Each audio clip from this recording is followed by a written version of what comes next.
Want to know what one of my biggest gripes about people in power is? I'll bet it's one of yours too. This one drives me nuts. It's when a leader dodges a direct question and answers another more preferred yet unasked question. It really gets my blood boiling. In my view, as a follower myself, when a leader dodges a direct question, I interpret that she's hiding something. Now every answer from this point forward is suspect. It happens most often in times of crisis, fear, or uncertainty when what people need most from their leader is straight talk and honest answers. Many leaders, especially politicians, are heavily trained and particularly adept at handling media interviews going in armed and dangerous, which means having their own agenda talking points to get out, regardless of the questions asked. In other words, they're trained to deflect tough questions away from the issue being asked and onto the point of view they want communicated, which may even be on a completely different, unrelated topic. While this may seem smart to them on their end, it looks and feels like a lie on the receiving end. Viewers watching on TV become furious at this. Countless colleagues, friends, and family of mine have told me so. Do politicians really think we're that stupid? If I were a reporter, I'd hang on like a pit bull asking the same question over and over again until I got a straight answer. Years ago, I saw the late Tim Russert do that while interviewing Nancy Pelosi on Meet the Press. He must have re-asked the same question 6 or 7 times. She dodged it every time and obviously wanted no part of it. To his credit, he held on, outlasted her, and finally asked point blank, "Why will you not answer my question?" Finally, reluctantly, she did. A very painful answer she did not want to give. And I'm certain she never thought he would take it that far. Most interviewers don't, by the way. They too have their agenda of questions, and politicians know that one deflection, maybe two, often is enough. Now, to be fair and present both sides, media interviewers can truly annoy, harass, and badger, for which media training is a good idea, and I recommend it. Some interviewers ask questions that are clearly intended to stump the leader, make him look dumb, off guard, and fumble for an answer.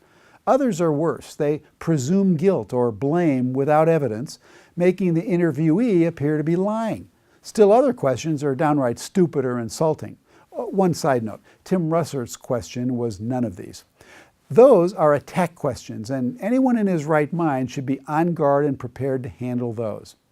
There's a second valid reason people are afraid to answer directly on TV. Stations love to use sound bites on the 7 o'clock news and may only use your one-word answer and not your full follow-up explanation, which takes your answer completely out of context, perhaps shifting the meaning, and makes the interviewee look stupid.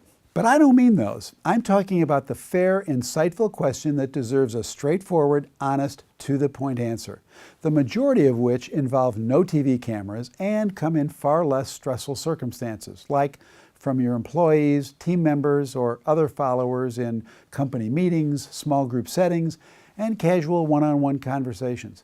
Dodging those is integrity suicide. It's also true with relatives at family gatherings and your kids at the dinner table.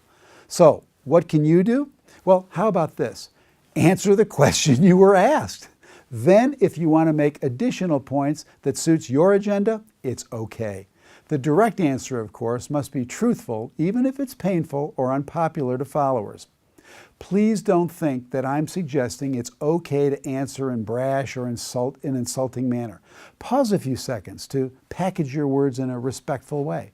Sometimes only 2 or 3 seconds of thought is a big help and disappoints no one.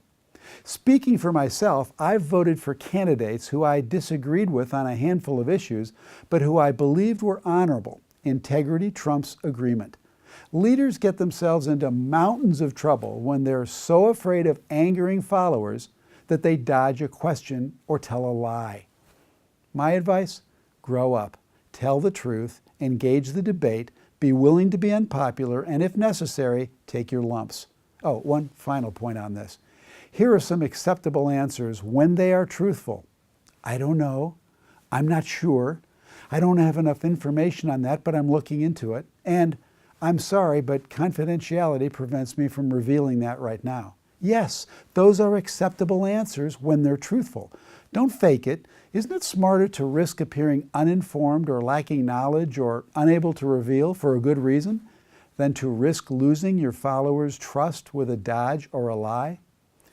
When I'm 6 feet under, I would rather have people say about me, you know, I didn't always agree with Rick, but I respect that he never dodged an issue or a direct question. He always answered head on.